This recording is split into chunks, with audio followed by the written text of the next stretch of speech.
आपण पाहू रेक्टँगल म्हणजे आयत. हा बघा, असा असतो आयत. याला 4 बाजू असतात. पण चौरस सारखा याच्या सर्व बाजू सारख्या नसतात बरं.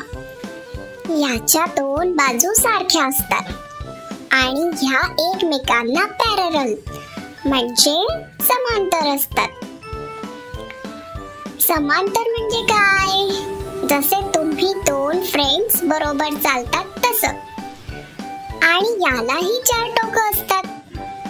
1, 2, 3, 4. हे 4ही कोन काटकोन असतात. काटकोन म्हणजे काय?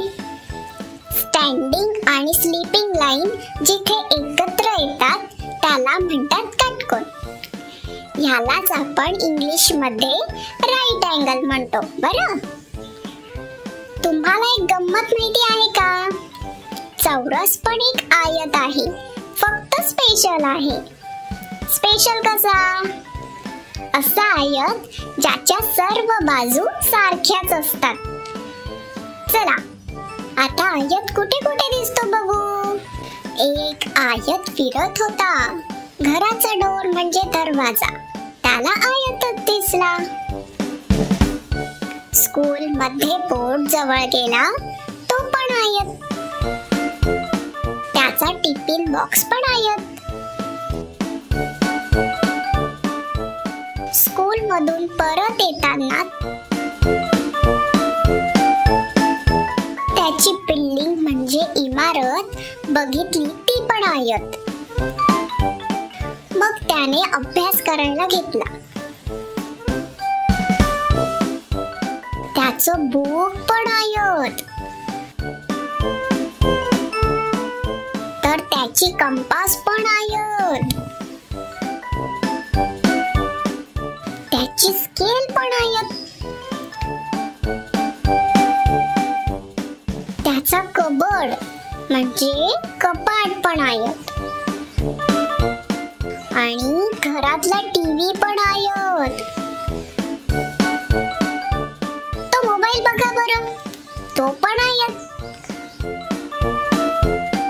बर्थडेचं गिफ्ट ते पण आयत.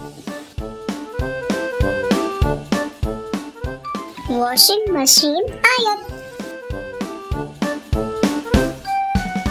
फ्रीज ते पण आयत.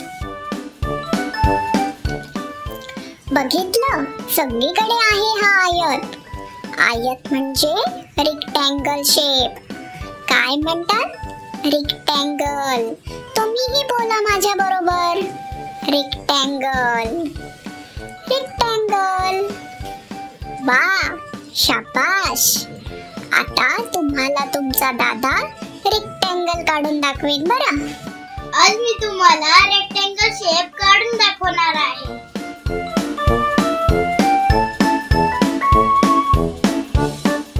आता मी तुम्हाला रेक्टँगल पासून ड्रॉइंग्स काढून दाखवतो.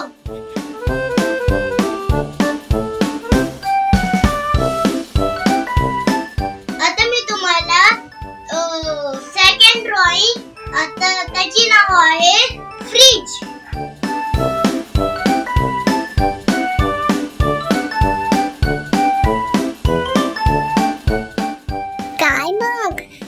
काढून बघितला का रेक्टँगल? दादाने शिकवलेली ड्रॉइंग नक्की काढून बघा. आता तुम्हाला एक चॅलेंज देतो. अजून कुठे कुठे दिसतो बरं हा रेक्टँगल? सांगा पाहू. आपण पुन्हा भेटू.